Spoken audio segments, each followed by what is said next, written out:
Hey everyone, PV here, and welcome to today's YouTube video. And today we're going to review the green cards from Innistrad Crimson Vow. So if you've missed the past reviews, make sure to check out the link in the description. We've already done white, blue, black, and red in that order, and now we're going to do green. And then the next video, we're going to be doing the gold and artifact cards.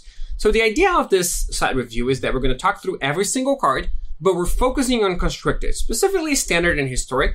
So I'll mention when something is particularly interesting in another format, but the focus will be on standard and historic, and we'll speed through the cards that are limited only cards. Right? This is a constructed focus review.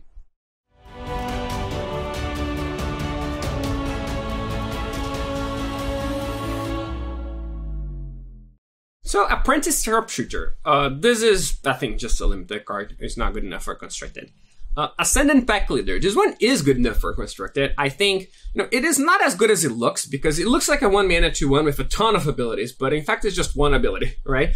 And the green decks right now, they don't play that many 4-mana cards, like usually playing, 6 or 7 or at most 8. So this will be a 1-mana 2/1 for most of the game, and then sometimes it's going to be a 3/2, and in very rare occasions it's going to grow into a 4/3.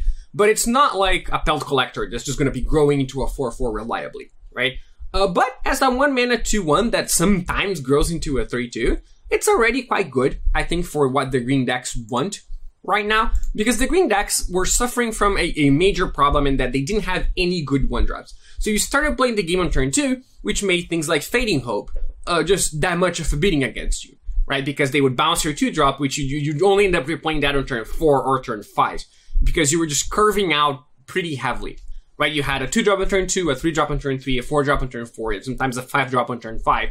So you were never double spelling, which meant you fell behind to stuff like Divide by Zero, Fading Hope, or even white creatures. Just mono white just had 10 creatures in play by the time you had 2.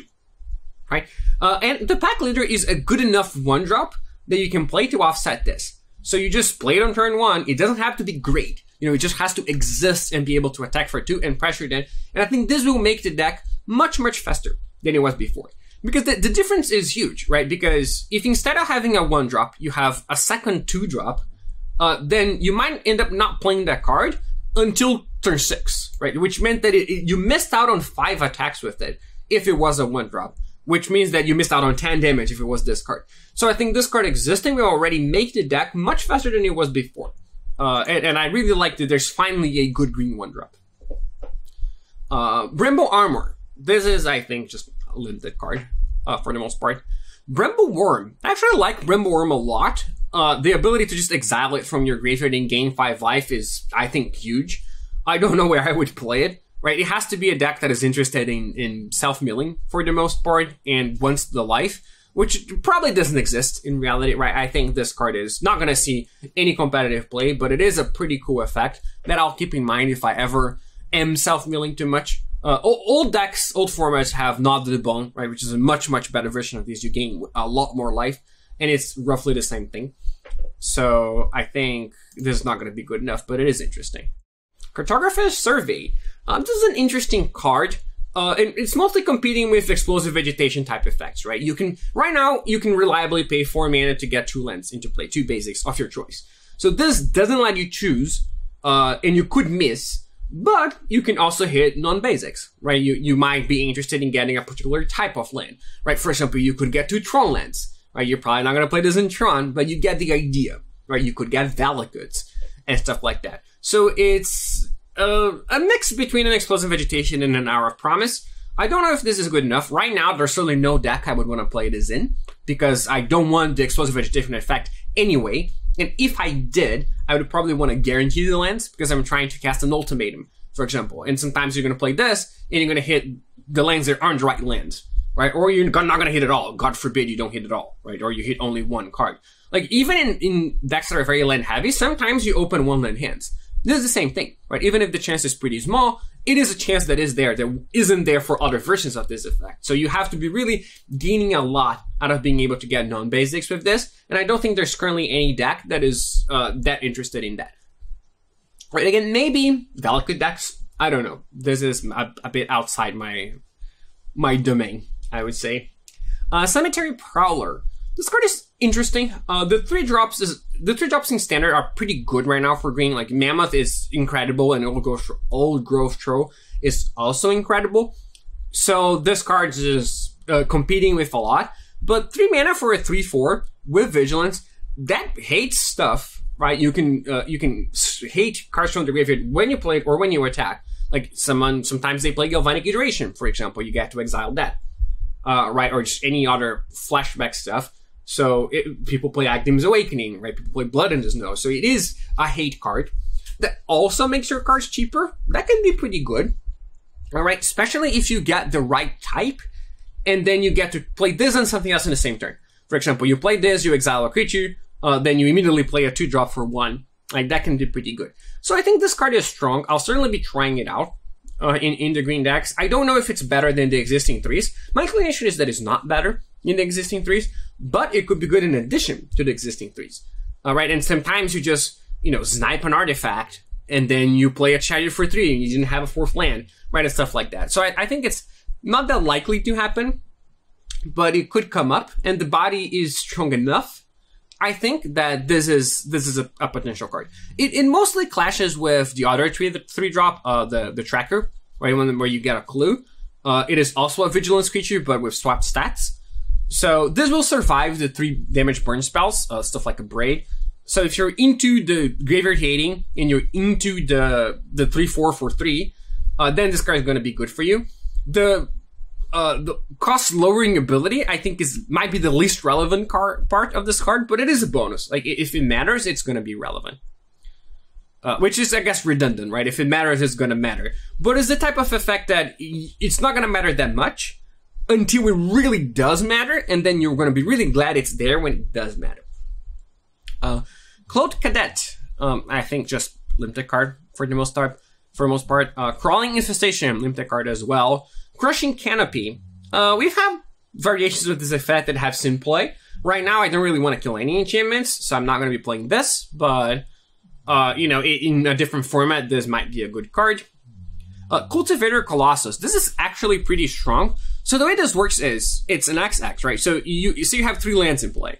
You play 1, you draw a card. You play 1, you draw a card. You play 1, you draw a card. Then you also get to play whichever one you drew out of those. So you're always going to be drawing spells. You end up with a bunch of lands in play and a bunch of spells in your hand, right? So if you had 4 lands in your hand to start with, this will be 4 spells by the end of everything, because any lands that you hit in the process will also become spells, right? So the end result of this card is that you will draw a spell for each land that you have in your hand, and you will put a bunch of lands in play, which will pump this a lot in the process. So if you have 4 lands in your hand to start with, they'll all end up in play, and you might get more of them in play. Like, you're usually going to get 2 or 3 more, or 1 to 3 more, depending on how many lands you draw. So you might get like 5 or 6 lands into play, and you will draw 4 spells, which is pretty strong, especially because the lands will pump this. And right now we have Renin 7, which is a card that both cares about lands in play and puts lands in your hand. Right, so if you activate Renin 7 twice, you end up with 6 lands in hand. You turn all of them into spells and basically win the game. We have Mulch in this set, which works in a similar way. So this card is super strong. The thing is, it does cost 7. It's a 7 mana sorcery speed card in a world with Auron's Epiphany, right? Or, Hullbreaker Horror. Imagine just, you play this, they play Horror and cast a 1 mana spell in response and bounce it. And then it's devastating. So these decks might not exist. Like, the ramp decks, they might just be completely put aside because of the blue-red decks, the Epiphany decks, because they have a really hard time beating them. But if these decks do exist, this card is extremely powerful. So I think it's interesting to keep in mind. Downheart Disciple. I think this is mostly a limited card, even though, if you can play humans reliably, it does attack as a 3/3 or 4/4 early on. It's just not good enough, I don't think. Dig Up. This card's pretty cool. We've had Traverse Ovenwall before, right? And I think the way you evaluate this card is, it's a modal double-faced card, right? You can play it as a land early on, effectively, or you can cast a spell later on, and that spell was a tutor. And 4-mana tutors are not very good right now. No one's playing Diabolic Tutor, but they can be. Like, this card has been played before. And putting it on a modal card is pretty strong. Now, it's not exactly a modal card because it can't be your first land, right? It can't even be your first green land. So you have to have a green land to kickstart it. But then once you do, it works as a model of a face card, and you can actually get different colors. So if you're splashing a color, you can get a land of that color. For example, we had Traverse decks that had one mountain that we were splashing something for. Right, so it does do that as well. I don't know where you would play this, because any deck that would want this seems like it gets crushed by Auron's Epiphany. In general, right, it's the kind of card that you're using in this low reactive decks, but maybe the Blood in the Snow decks do want it. Right, there are, and it also counts as a snow land in this regard, right? If you're trying to find, if you're using it to find a land on turn 1, it is going to be a snow land. So maybe the black-green Blood in the Snow decks will be interested in this effect. Flourishing Hunter, I think this is a limited card. Glorious Sunrise, this is interesting. It does a bunch of things, none of them quite good enough, but it does add up because it happens every turn, starting the turn you play it. I don't think I would play this anywhere because it seems like it's mostly a worse unnatural growth, right? If I'm playing a 5-mana enchantment in a creature deck, I want a natural growth instead, and I already don't want that card. Like, I haven't been playing it. So this is sort of in the same space.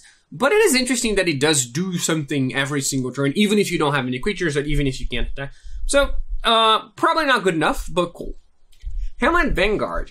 I think this can be quite strong if you have the right deck for it.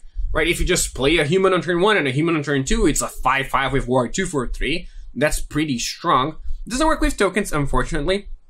But we do have a fair number of good humans in right now in all formats. So this is a card that I'm excited to play with. It might not be good enough. You might want to get the reliability of like Adeline, for example, instead, right? Or Adliz, or whatever it's called. It's Adeline in my mind because of that movie, but I think it's called Adliz.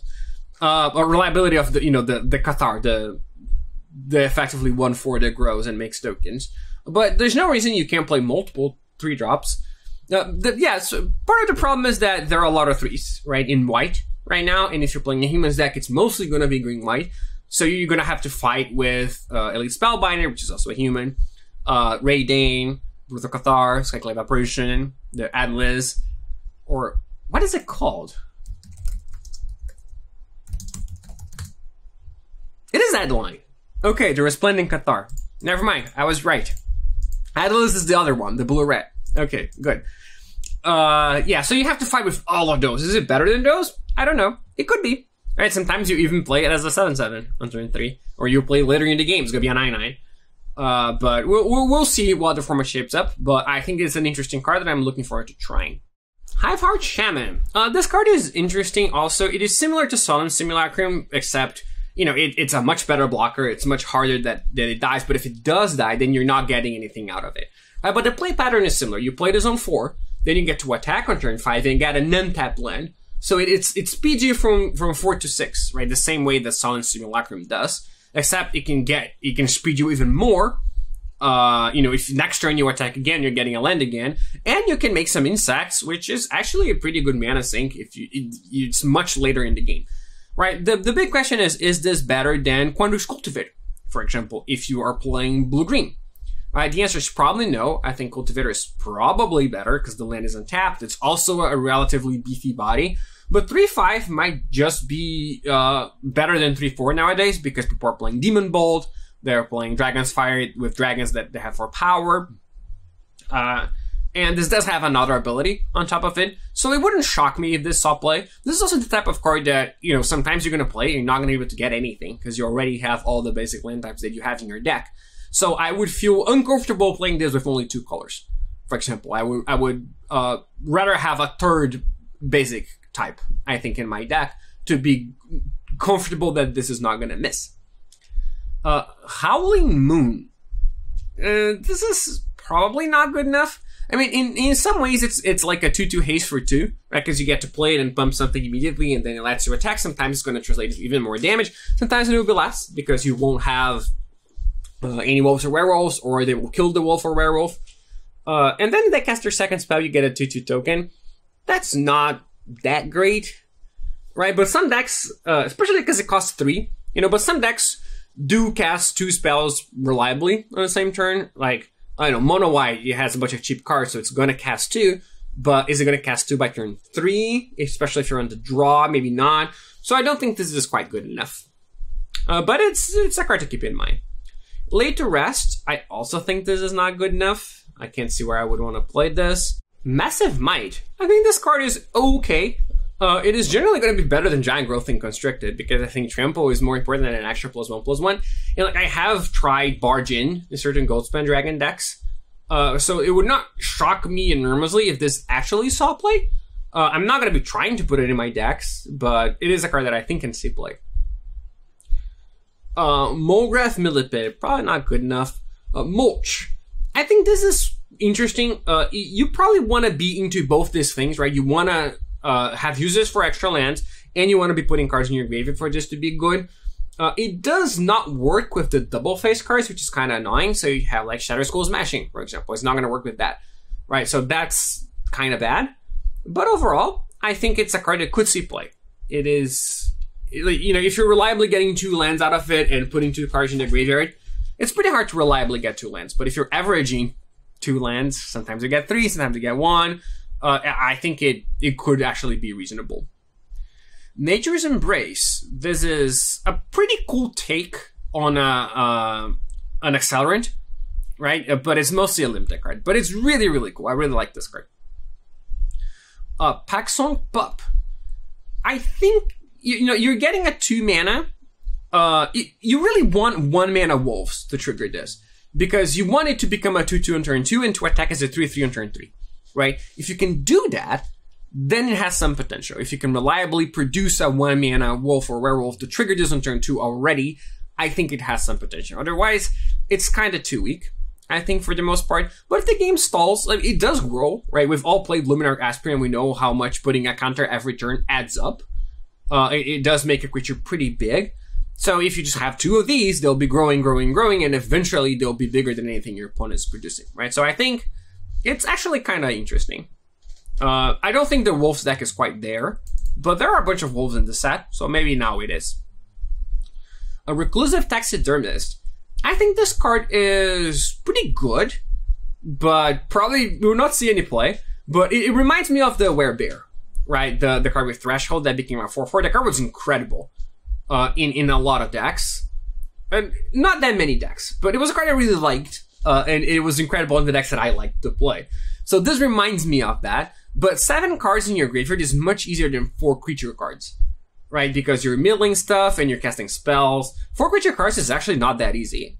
So this is not going to turn on very often early on. It is mostly a much later in the game type of card, to a point where I don't think this is good enough. But adding a mana of any color is better than adding just green. And you do get an accelerant that turns into a reasonable attacking creature later on in the game. So this has some potential, I think.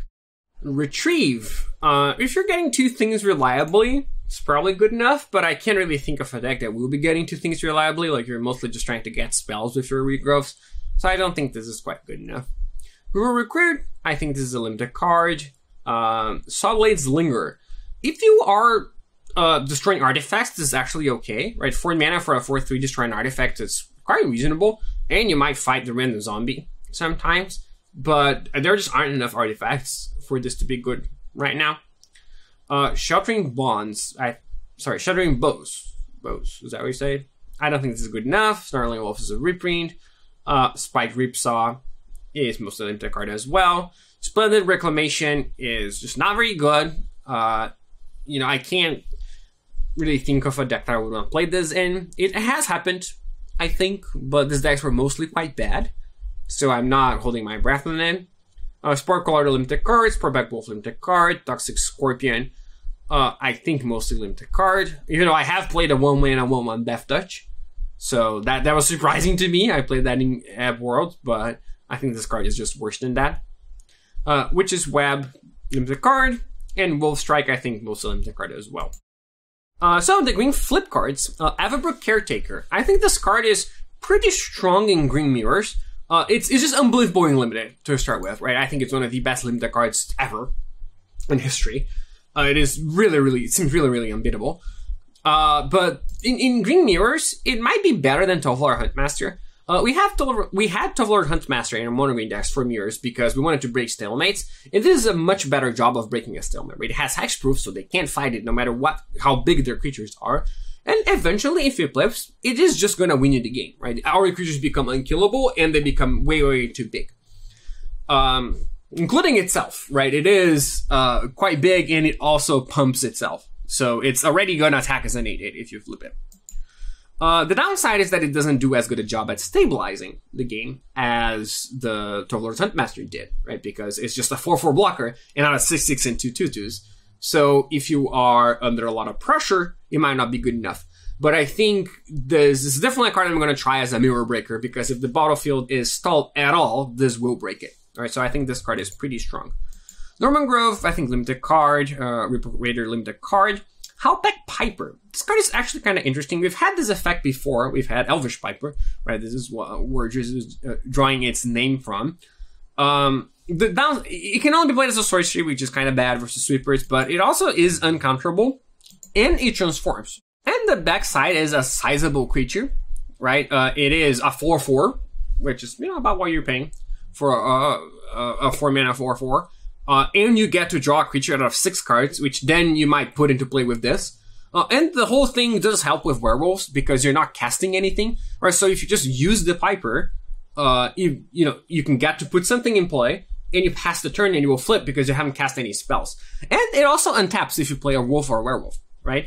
So I imagine you play this on turn 4, on turn 5, you put a werewolf into play, you untap it, you put another werewolf into play, you pass the turn, all your werewolves flip. Right, because you didn't cast a spell, including the Piper, which means you draw another card. So it's potentially pretty strong. I think it's better than it looks. It looks like, a card for kids, right? Oh, Elvish Piper, you want to put your 7/7 into play, haha. And it might be that, but it might also just be a strong card. I don't know. I think you have to kind of play with it to really evaluate it. Infestation Expert. I think this is just a limited card for the most part. Oakshade Stalker, also, I think just a limited card. Overall Oddity. This one is, I think, pretty strong. It has already seen a reasonable amount of play in the mono green decks, right? We've had some tournaments. And just 4 mana for 4 Trample Haste is not that great, right? But we're spoiled by Questing Beast, basically. It's not as good as Questing Beast, but we're not going to get many 4-drops that are as good as Questing Beast, at least aggressive 4-drops, right? So I think this is reasonable enough to play for a mana for 4 Trample Haste. Like, I was playing Froghemoth in my sideboard, and that was basically a 5 mana for 4 Trample Haste, right? And then if you transform it, it's super strong, right? It's big. It's an 8/8 Trample Haste, and then he pumps everything. He gives everything trample. So I think in a Green Mirror, for example, transforming this is going to be very, very strong. And if the game stalls at all, especially if you play stuff like Sculptor of Winter and Old Growth Troll, like the troll dies, you put something on your land that's already 4 mana by itself, so it's not that hard to get to 7. So I think this card is going to see a reasonable amount of play in the green decks.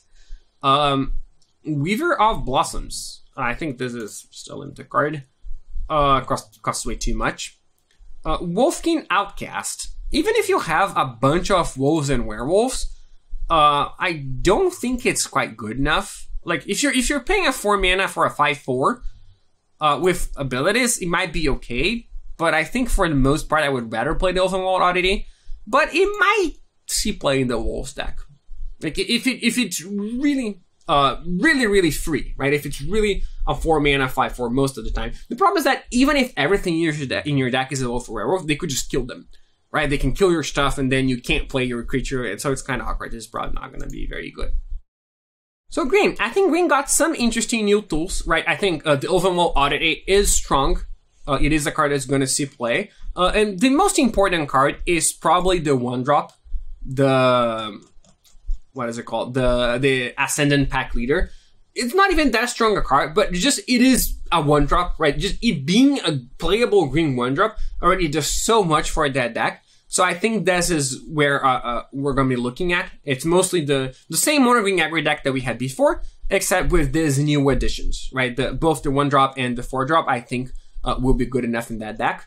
I don't think we're going to see an entirely new green deck, but we might have humans, for example, with the Hamlet Vanguard, or we might have some sort of ramp with the Cultivator Colossus, right? So I think this is mostly what green is looking at in this set. If you like my work and want to support me a little bit more, make sure to check out my Patreon page. It's patreon.com/PVDDR, and there you can support my work and get some extra perks on top of it, such as access to an exclusive Discord server where you can ask questions, talk to me, vote on topics for the next videos, and stuff like that. And special thank you for my biggest supporters. Adam Renzi, Adam Camilleri, Clicks, Foxy, Fernando Vizeu, John Jam, Jack Hart, Joey, Calvin Peng, Kevin Masse, Lawson, Mattia Giardini, Nate, Safa Rappin, Silvia Letizia, Stu Cameron, Thomas Pokorny, Dimitri, and Willie Linton. I really appreciate the support, and I'll see you next video.